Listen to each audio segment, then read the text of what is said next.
మన ప్రభు అయిన యేసుక్రీస్తు నామములో మీ అందరినీ కూడా ప్రేమపూర్వకంగా ఆహ్వానిస్తున్నాం.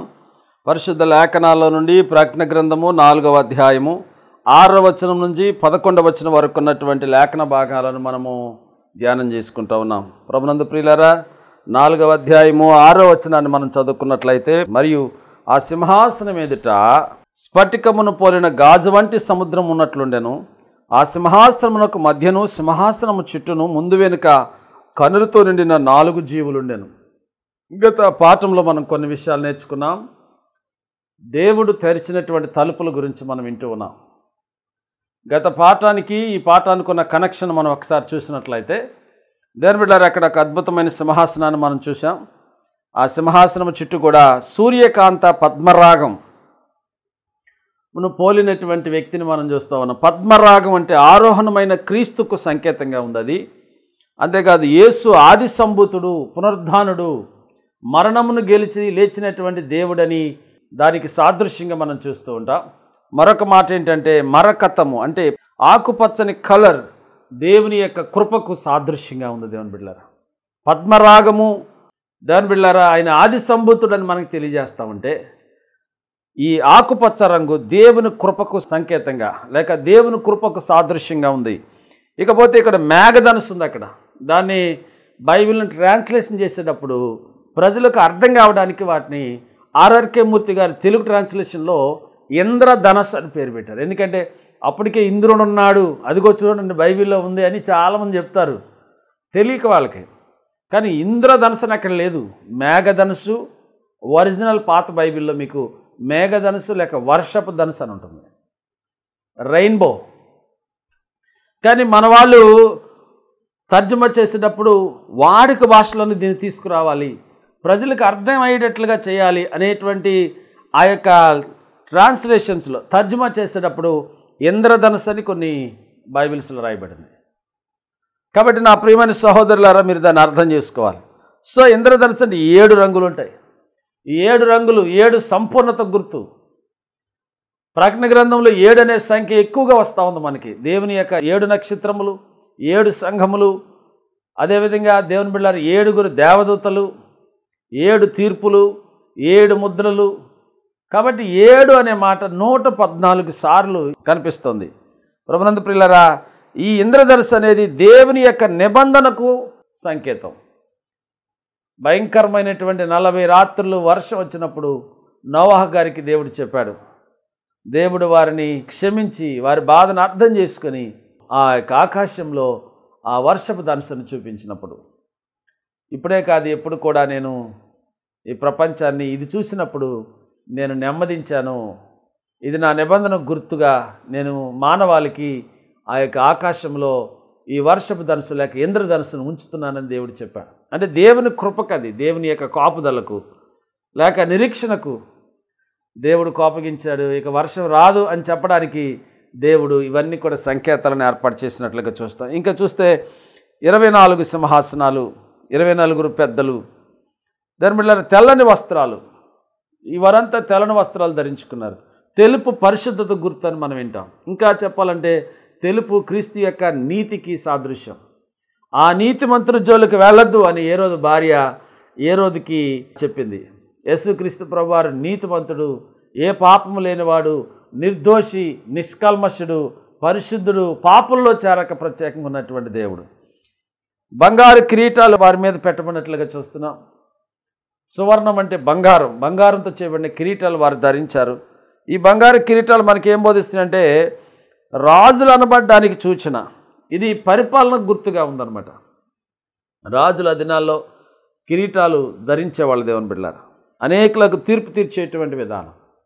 యాకోబు పత్రిక 1వ అధ్యాయం 12వ వచనం, శోధన సహించువాడు ధన్యుడు, అతడు శోధనకు నిలిచిన వాడై ప్రభు తను ప్రేమించు వారికి వాగ్దానము చేసిన జీవ కిరీటము పొందును. దేవుడు తను ప్రేమించు వారికి, దేవుని ఎవరు ప్రేమిస్తారో, దేవుని యొక్క సంఘమును ఎవరు ప్రేమిస్తారో, దైవజనులను ఎవరు ప్రేమిస్తారో, దేవుని వాక్యాన్ని ఎవరు ప్రేమిస్తారో, దేవుని యొక్క పరిచర్యను ఎవరు ప్రేమిస్తారో వారికి దేవుడు జీవ కిరీటాన్ని అనుగ్రహించేటువంటిది. ద క్రోన్ ఆఫ్ లైఫ్ అంటే జీవ కిరీటం. నువ్వు మరణం వరకు నమ్మకంగా ఉండు, నేను నీకు జీవ కిరీటమును ఇస్తానని ప్రభు చెప్పారు. కాబట్టి ప్రియులరా, ఇకపోతే ఉరుములు మెరుపులు దాని చుట్టూ కూడా వింటున్నాం. ఉరుములు మెరుపులు తీర్పును సూచిస్తూ ఉంటే, బోరధ్వని అనేది దేవుని కంఠస్వరం, అధికారంతో కూడినటువంటి ఆ యొక్క స్వరముగా మనం చూడగలుగుతాం.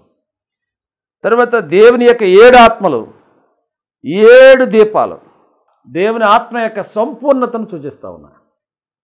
ఆ విధంగా 4వ అధ్యాయంలో మనం నేర్చుకోవాల్సింది ఏంటంటే, దేవుని బిడ్డలారా, తలుపుల గురించి, సింహాసనమును గురించి, అంతేకాకుండా దేవుని బిడ్డలారా ఇంకొక మాట ఏంటంటే 24 పెద్దలు వారిని గురించి మనం ఎక్కువగా నేర్చుకుంటూ ఉంటాం. కాబట్టి ఈ విధంగా దేవుని యొక్క మహాకృపలో మనము ఈ విషయాలు కులంకుషంగా ఇంకా ముందు మనం ధ్యానం చేసుకుంటాం. నా ప్రియమైన సహోదరి సహోదరులరా, ఇక్కడ 4 జీవులు ఉన్నాయి. పరలోక రాజ్యములో ఒక సింహాసనం ఉంది. ఆ సింహాసనం ఎదుట ఒక స్ఫటికమును పోలినటువంటి గాజు వంటి సముద్రం. ఎందుకు దేవుడు గాజు సముద్రం ఉంచాడు? ఈ లోకంలో నీ ఇష్టానుసారంగా జీవించి అక్కడికి వెళితే అక్కడ నీ పాపాలు నీకే కనపడతాయి అన్నమాట. కిందకి పైన మనం కూర్చున్నాం, గాజు వంటి దాని దగ్గర నడుస్తున్నప్పుడంట నీ పాపములని, నీ అవిధేయతలని నీకే కనపడతాయి. నువ్వు ఎంత పరిశుద్ధుడో, ఎంత నీతిమంతుడో. ఇక్కడ ఎలాగోలా డబ్బా కొడతావు, ఎలాగోలాగా పాస్టర్లు మోసం చేస్తావు, ఇక్కడ దైవ సేవకులు మోసం చేస్తావు, నటిస్తావు. నీ జీవితం అంతా కూడా దేవుని యొక్క వాక్యం అనే వెలుగులో దేవుడు చూపిస్తున్నా సరి చేసుకోకపోతే అక్కడికి వెళ్ళిన తర్వాత ఆ గాజు సముద్రంలో, ఆ యొక్క గాజు యొక్క విధానంలో నీ పాపములన్నీ కనపడి అక్కడ ఏడిస్తే ఉపయోగం ఏం కూడా లేదు. నీ స్థితి ఏంటో చూపించడానికి దేవుడు అక్కడ గాజుతో ఒక సముద్రాన్ని ఎంత గొప్ప, ఇట్స్ వండర్ఫుల్. గాజుతో, గాజు వంటి సముద్రమును దేవుడు ఏర్పాటు చేశాడు. హల్లెలూయా. స్ఫటికమును పోలినటువంటిది. దేవుని బిడ్డలారా, పరలోకములో ఉన్న విషయాలను ఇక్కడ రాయిస్తూ ఉన్నాడు. ఇదంతా కూడా యోహాను భక్తునికి దేవుడు చూపిస్తూ ఉన్నాడు. దేవుని బిడ్డలారా, మీరు ఆలోచన చేస్తే దేవుని యొక్క 7 ఆత్మలు ఉన్నాయి అక్కడ. దేవుని బిడ్డలారా, ఆ సింహాసనము చుట్టూ ముందు వెనుక కనులతో నిండిన 4 జీవులు ఉన్నాయి. మొదటి జీవి సింహం వంటిది, రెండవ జీవి దూడ వంటిది, మూడవ జీవి మనుష్యుని ముఖము వంటి ముఖము గలది, 4వ జీవి ఎగురుచున్న పక్షరాజు వంటిది. 4 జీవులు ఉన్నాయి. దేవుని బిడ్డలారా, మరి మొదటి జీవి సింహం వంటిది అని మనం వింటాం. పరిశుద్ధ బైబిల్ గ్రంథంలో 4 సువార్తలు ఉన్నాయి మనకి. ఈ 4 సువార్తలు కూడా యేసు ప్రభు గురించే ప్రకటించాయి. కాబట్టి 4 వ్యక్తులు ఫోటో తీస్తే 4 రకాలుగా పడినాయి. అంటే ఒకరు చెప్పినటువంటి సత్యం, మరొకరు చెప్పినటువంటి సత్యం, మరొకరు చెప్పినటువంటి సత్యం, 4 రకాలుగా చెప్పారు. మత్తయి సువార్త సారాంశం ఏంటంటే, ఈ మత్తయి అనేటువంటి యూదుడైన యేసు ప్రభు గురించి యూదులకు తెలియచేశాడు. దేవుని బిడ్డలారా, మత్తయి సువార్తలో యేసు ప్రభు సింహము అని చూపించింది. అంటే ఆయన రాజు, యూదులకు రాజుగా రాబోతున్నాడు అని చెప్పాడు. మొదటి జీవి సింహం వంటిది అంటే ఇది మత్తయి సువార్తకు సాదృశ్యం. రెండవ జీవి దూడ వంటిది అంటే మార్కు సువార్తకు సాదృశ్యం. ఈ మార్కు యేసు ప్రభువుని సేవకుడిగా చూపించాడు. మనుష్య కుమారుడు పరిచర్య చేయడానికే వచ్చాడు కానీ పరిచర్య చేయించుకోవడానికి రాలేదని చెప్పాడు. పరిచర్య చేయడానికి. ఈ దినాల్లో చూడండి దాని బిళ్ళారు ఎంత కష్టపడి మనం ఒక 20-25 సంవత్సరాలు కష్టపడి ఫౌండేషన్ వేసి తినక సంఘాలను కడతా ఉంటాం. ఎవడో ఒకడు వస్తాడు, రాత్రి దేవుడు చూపించాడు, దేవుడు అక్కడ లేడు, నా దగ్గరికి వచ్చేసాడంటే ఈ ప్రజలందరూ కూడా వెళ్ళిపోతూ ఉంటారు. చాలా కాలం కింద ఒక మాస్టర్ చెప్పారు, ఒక శాలలో 100 గొర్రెలు ఉన్నాయి, అందులో ఒక గొర్రె కంచె దూకింది, ఎన్ని గొర్రెలు ఉంటాయని చెప్పాడట. అడిగాడట ప్రశ్న. ఆ పిల్లలందరూ కూడా 99 ఉంటాయని చెప్పారంట. అందులో ఒకళ్ళు లేసి అన్నాడంట, లేదు గురువుగారు, గొర్రెలు మేపటం మాకు బాగా తెలుసు, ఒక గొర్రె కనుక కంచె దూకితే గొర్రెలన్నీ కంచె దూకుతాయండి అన్నాడంట. అదేంటిరా, ఒకటే కదా పోయింది. మాస్టర్ మీకు తెలియదండి, గొర్రె స్వభావం అది, ఒక గొర్రె కనుక ఎటు వెళ్తుంది ఇవన్నీ అటు వెళ్ళిపోతాయి, ఇవన్నీ గొర్రెలేనండి అని చెప్పారట. కాబట్టి క్రైస్తవులు కూడా ఎన్ని మేలులు పొందుకుంటారు, ఎన్ని కార్యాలు చూస్తారు దేవుని దగ్గర. సంఘం ద్వారా, దైవజనుని ద్వారా మీకోసం కార్చే కన్నీరు మీరు ఎంత ఇచ్చినా తక్కువే. ఏమంటే ఈరోజు పాస్టర్ గారులు అంటే ఎలా, దైవజనులు పిల్లలు పుట్టిన దగ్గర నుంచి చనిపోయేంత వరకు దేవుని బిడ్డలారా ప్రతి కార్యక్రమంలో వారి యొక్క రెస్పాన్సిబిలిటీని మనం చూస్తాం. సేవకులు నిజంగా సామాజిక కార్యకర్తల కంటే ఎక్కువగా ప్రయాసపడుతూ ఉన్నారు. సోషల్ సర్వీస్ చేస్తూ ఉన్నారు. పేదలకు అన్నదానం చేస్తున్నారు, వస్త్రదానం చేస్తున్నారు, ఏమంటే మెడికల్ కూడా సహాయం చేస్తున్నారు. ఎన్నో కార్యక్రమాలు ఈరోజు దేని ద్వారా ఇన్ని చేస్తామంటే గిట్టినటువంటి మనుషులు అంటున్నారు మత మార్పిడి చేస్తున్నారు, ఇవి ఇచ్చి ఆకర్షిస్తున్నారని. ఎవరిని ఆకర్షించరండి. ఎవరికేం పని ఆకర్షించడానికి? మదర్ తెరీసా గారు ఎక్కడో యుగోస్లేవియా అనే దేశంలో పుట్టింది. ఆగ్నెస్ అనే పేరు ఉంది. ఈ ప్రాంతానికి వచ్చింది, వచ్చి మదర్ తెరీసాగా పేరు మార్చుకుంది. బిడ్డలారా, ఎక్కడ కూడా సభలు పెట్టలేదు, సంఘాలు కట్టలేదు, కానీ క్రీస్తు యొక్క కలవరి ప్రేమను ప్రజలకు చూపించింది. కలకత్తా నగరంలో మురికివాడని ఎంచుకుంది. చేతిలో ఏమీ చిల్లుగవ్వలేదు, నేల మీద రాసింది అలు. ఏబిసిడీలు నేర్పించింది, వర్ణమాలను నేర్పించింది, నీళ్ళే వారికి తాగించింది, హక్కును చేర్చుకుంది. ఆ విధంగా మిషనరీ ఆఫ్ చారిటీ స్థాపించి ప్రపంచంలో నోబుల్ బహుమతిని, ప్రపంచ విశ్వవిజేతలకు ఇచ్చేటువంటి బహుమతిని పొందగలిగింది.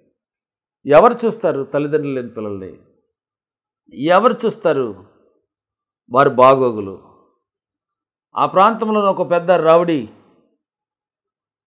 ఏమేం చేస్తుంది, ఏమేమి చంపేయాలి, ఇక్కడ క్రైస్తవ్యాన్ని అభివృద్ధి పరుస్తుందని వెళ్ళాడట. వెళ్ళినప్పుడు ఒక అతనికి మోషన్ అయితే అతన్ని కడిగి మరలా ఒళ్ళో పెట్టుకుని తల్లిలాగా లాలించడం చూశాడు. అతను చెల్లించిపోయాడు. మరలా అతను వాంతి చేసుకుని ఆమె మీద వేస్తే మరలా ఏమి ఇసుకోకుండా శుభ్రం చేసి మరలా వాడికి బట్టలు మార్చి ఆమె మరలా బట్టలు మార్చుకొని వచ్చిందట. ఇవన్నీ చూసిన వ్యక్తి వెళ్ళి కాళ్ళ మీద పడి క్షమాపణ అడిగాడు. ఒక పర్యాయం ఈ యొక్క అనాథ హాస్టల్ నడిపించడానికి పైనుండి ఎవరు దాతలు సహాయం చేయనప్పుడు ఆమె తనతో ఉన్న నన్స్ అందరూ కూడా కలకత్తాలో అక్కడున్న షాపులకి వెళ్ళి అందరూ కూడా డొనేషన్ అడుగుతూ ఉంటే ఒక బంగారపు కొట్టు దగ్గరికి వెళితే ఫూ అని ఊసాడంట. ఒక అతను ఉమ్మూసాడంటండి ఆమె మీద. ఆమె తుడుచుకుని అందట, అయ్యా నా మీద ఊసావు కానీ ఈ అనాథ పిల్లలు ఉన్నారే, తల్లిదండ్రులు లేని పిల్లలు, వారికి సహాయం చేయని చెప్పి వెళ్ళిపోయిందట. కొన్ని రోజుల తర్వాత దేవుని బిడ్డలారా, అతను మనసు మార్చుకొని నన్ను క్షమించండి, మీరు ఇంత గొప్పవారని తెలియదు, మీ గురించి ఎంక్వైరీ చేసిన తర్వాత నాకు తెలిసిందని చెప్పిందట. క్రీస్తు నిమిత్తమై అన్ని శ్రమలు అనుభవించింది. నా ప్రియమైన సహోదరి సహోదరులారా, దేవుని వాక్యం వింటున్నా సోదరులారా, ఈ రోజులు ఎంతోమందిని మనం చూస్తున్నాం. ప్రభు పరిచర్య చేయించుకోవడానికి రాలా, పరిచర్య చేయడానికే వచ్చాడు ఆయన. కాబట్టి మనము లీడర్షిప్ అనేటువంటిది డిఫరెంట్ లీడర్షిప్స్ అనేవి మనం చూస్తూ ఉన్నాం. ఎవరైతే పని చేస్తూ చేయిస్తారో అక్కడ అభివృద్ధిని మనం చూస్తాం. పని చేయకుండా ఉండేటువంటి పరిచర్యలు కొంతకాలం ఉంటాయి, కొంతకాలం మరుగైపోతున్నాయి. కాబట్టి యేసు ప్రభువారు తన శిష్యుల పాదాలు కడిగాడు, తను తాను తగ్గించుకున్నాడు. ఆయన తను తాను తగ్గించుకుని ఆయన అధికారం అంటే పై వస్త్రాన్ని తీసి పక్కన పెట్టాడు. అంటే అధికారాన్ని కూడా పక్కన పెట్టేశాడు. దేవుడయ్యుండి దేవలోకం నుంచి భూలోకానికి వచ్చినటువంటి వాడు, గొప్ప దేవుడు, అద్భుతకరుడు, ఆశ్చర్యకరుడు, అంత పవర్ ఉన్నప్పుడు కూడా అన్నిటిని ప్రక్కన పెట్టి తగ్గించుకొని శిశువుల పాదాలు గడి. ఎందుకో తెలుసా? ఈ పాదాలు ప్రపంచం మార్చాలి. ఈ పాదాలు ఏ గృహంలోకి వెళ్తే ఆ గృహాలు ఆశీర్వదించబడాలి. ఒక దైవజనుడుగా నువ్వు ఏ గృహంలోకి వెళ్తే ఆ గృహం ఆశీర్వదించబడాలి. నువ్వు ఏ గృహంలో అడుగు పెడితే ఆ గృహంలో కలహాలు ఎందుకు, సమస్యలు ఎందుకు? వాటిని బంధించాలి. సర్వసృష్టికర్తమైన దేవుని ప్రతినిధివి, సర్వసృష్టికర్తమైన దేవుని కుమారుడు నువ్వు. దేవుని విడిచిపెట్టి, వాక్యాన్ని విడిచిపెట్టి టీవీల చుట్టూ కంప్యూటర్ల చుట్టూ తిరగటం సరిపోతుంది. బ్యాంకులో డబ్బులు పని ఇవ్వబడలేదా, చెక్ మారిందా మారలేదా, ఎవడని ఇచ్చాడు ఇవ్వలేదా, ఎందుకు ఈ తిప్పలు నీకు? నిజంగానే మోకాళ్ళ మీద ఉండి ప్రార్థన చేయగలిగితే, కన్నీరు కార్చగలిగితే, దేవుడు ప్రపంచమును కదిలించేటువంటి దేవుడు, పరలోకము నుండి నీకు సహాయాన్ని పంపించగలిగిన దేవుడు, అద్భుత కార్యములు చేయగలిగిన దేవుడు, మహిమ కలిగిన దేవుడు, మహత్ కలిగినటువంటి దేవుడు, ఆ దేవుడిని విడిచిపెట్టేసి మనుషుల చుట్టూ, వాళ్ళ చుట్టూ, వీళ్ళ చుట్టూ ఎందుకు తిరుగుతున్నావు? ఎందుకు నీ టైం అంతా వేస్ట్ అవుతుంది? అందుకే పరిచర్య చేయటం నేర్చుకో. మోషే పరిచారకుడైన యెహోషువ, 20 లక్షల మందిని నడిపించినటువంటి యెహోషువ పరిచారకుడు. దైవజనుడైన మోషేకి పరిచర్య చేశాడు. 6 లక్షల మందిని నడిపించిన నాయకుడికి పరిచర్య చేసి పాదసేవ చేసేటువంటి భాగ్యం అతనికి దొరికింది. ప్రియులారా, దేవుని నామమునకు మహిమ కలుగునుగా. 6 లక్షల మంది ఇశ్రాయేలు నడిపించినటువంటి వారి ఆ దైవజనుడికి పరిచర్య చేస్తే దేవుడు ఎన్ని రెట్లు ఆశీర్వదించాడు. 20 లక్షల మంది నడిపించాడు యెహోషువ. గొప్ప నాయకత్వాన్ని ఇచ్చాడు. ఈరోజు నీ సేవలో రాణించట్లేదని, సేవలో సమస్యలు, కష్టాలు, ఇరుకులు, ఇబ్బందుల్లో ఉండి కృంగిపోతున్నావా? కృషించిపోతున్నావా? నలిగిపోతున్నావా? ఎవరో చెప్పుకోవాలో తెలియని స్థితిలో ఉన్నావా? కమాన్, దేవుడు నిన్ను దర్శిస్తా ఉన్నాడు. ఈ వాక్యం నీకోసమే, నిన్ను ఆదరించడానికే, నిన్ను బలపరచడానికే. ఎవరైతే నీ విలువ తెలియదో వారి గురించి నీవు బాధపడాల్సిన అవసరం ఏం లేదు. నీ విలువ తెలిసిన వారిని దేవుడే తీసుకొస్తాడు. నీ విలువ తెలిసేటువంటి రోజు ఒకటి ఉంటుంది. నీ మీద లేనిపోయిన మాటలు చెప్పినటువంటి వారు సిగ్గుపడే రోజు ఒకటి ఉంటుంది. నువ్వు గొప్పవాడువని, మంచివాడువని, శ్రేష్టమైన వాడువని, శ్రేష్టమైన దానివని తెలుసుకున్న రోజున దేవుని బిడ్డలారా నిన్ను గుర్తించగలుగుతారు. దేవుడు నిన్ను ఎన్నడూ విడిచిపెట్టడు. దేవుని మాటలు నేను ముగింపులో తీసుకొస్తున్నాను. 3వ జీవి మనుషుని ముఖం వంటిది. లూకా సువార్తకి ఇది సాదృశ్యం. లూకా ఒక వైద్యుడు, లూకా ఒక అన్యుడు. ఈయన రాస్తూ చెప్పాడు, నశించిన దానిని వెదకి రక్షించటానికి మనుష్య కుమారుడి లోకానికి వచ్చాడని. కాబట్టి నా ప్రియమైన సహోదరి సహోదరులారా, మనుష్యుని ముఖం, మనుషులను రక్షించేవాడు మనిషి కుమారుడిగా రావాలి. మరొక రకరకాలైన రూపాల్లో వస్తే కుదరదు. అందుకే యేసుక్రీస్తు ప్రభువారు సంపూర్ణ మానవుడు, సంపూర్ణ దేవుడు అని రుజువు చేశాడనమాట. మానవుడిగా ఆకలి కొన్నాడు, దేవుడిగా 5,000 మందికి ఆహారం పెట్టాడు. మానవుడిగా దాహం కొన్నాడు, అనేక మందికి ఆహారం తెచ్చాడు, దాహం తెచ్చాడు.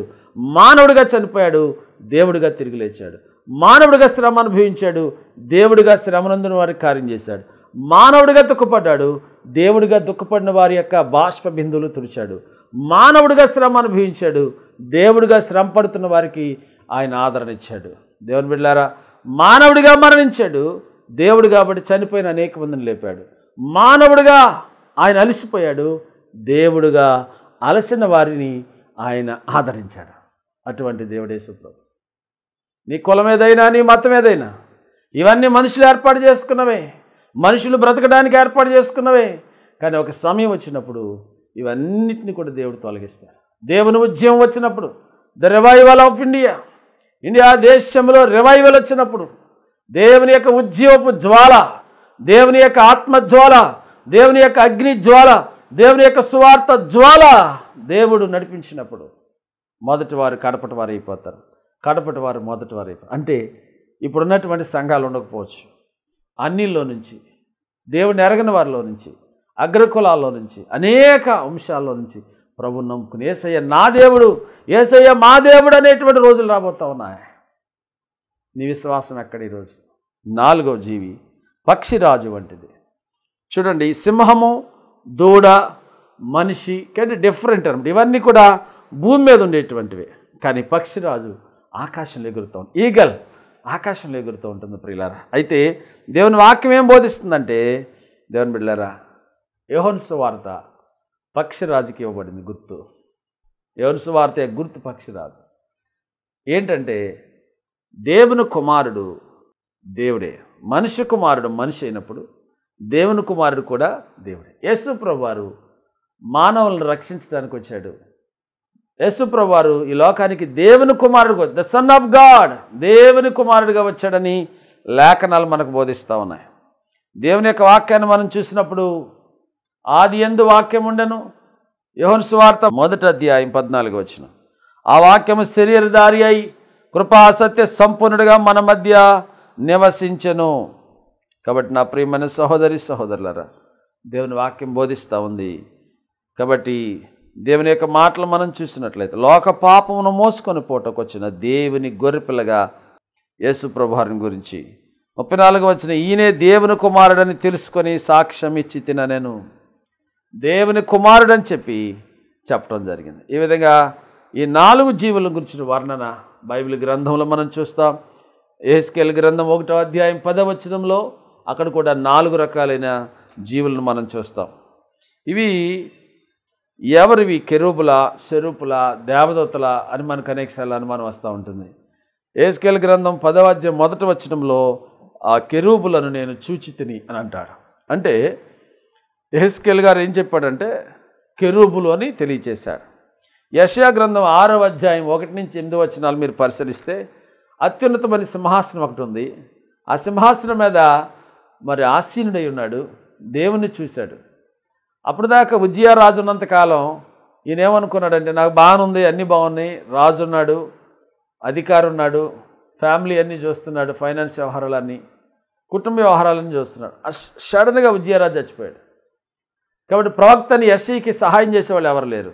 అప్పుడు అనుకున్నాడు ఏంటంటే దేవుడుంటే నాకు ఈ కష్టాలు ఎందుకు, దేవుడుంటే ఈ బాధలు ఎందుకు, ఈ కష్టాలన్నీ నాకే రావాలా, ఈ కడగండ్లన్నీ నాకే రావాలని దుఃఖపడి అసలు నిజంగా దేవుడు ఉన్నాడా లేడా తెలుసుకుందామని దేవుని మందిరానికి వెళ్ళి ప్రార్థన చేస్తూ ఉన్నాడు. దేవుని మందిరానికి వెళ్ళి ప్రార్థన చేస్తుంటే అత్యున్నతమైన సింహాసనం మీద దేవుడు కూర్చుని ఉన్నాడు. ఆయన మహిమ అంగీల అంచు వరకు నిండి ఉన్నది. కెరూబులు సెరూబులు ఆయన పైగా ఉండి పరిశుద్ధుడు పరిశుద్ధుడు పరిశుద్ధుడు అని గాన ప్రతిగానాలు చేస్తున్నాడు. ఇవన్నీ కూడా చూశాడు. చూసి అయ్యో నేను అపవిత్రమైన పెదవులు గలవా, దేవుణ్ణి దూషించారు.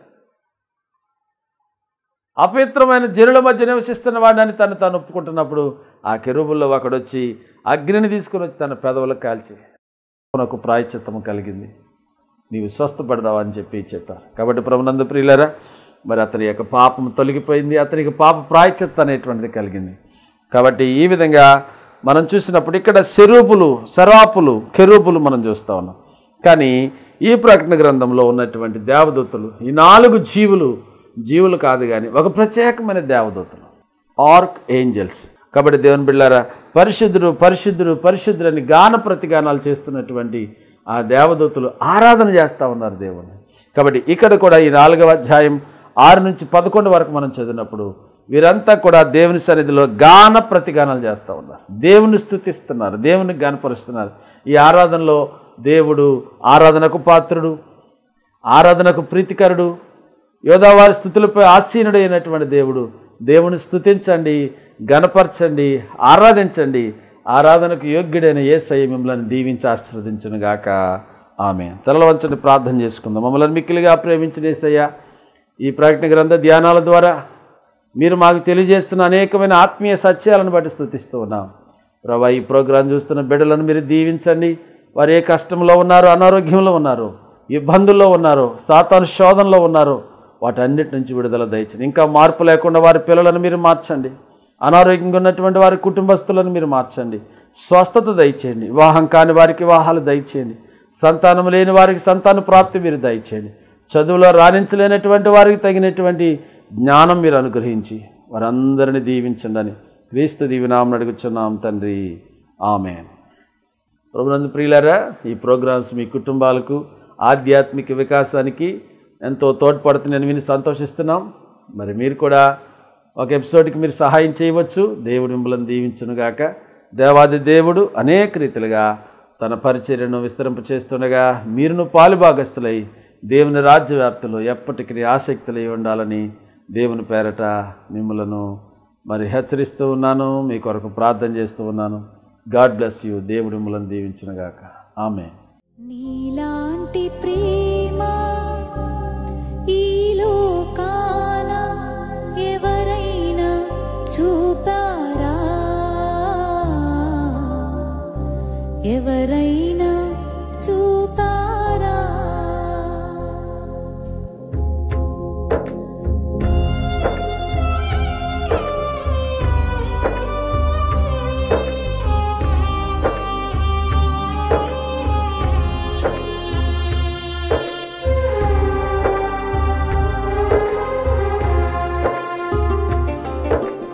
నీలాంటి ప్రేమ ఈ లోకాన ఎవరైనా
అతిశయులే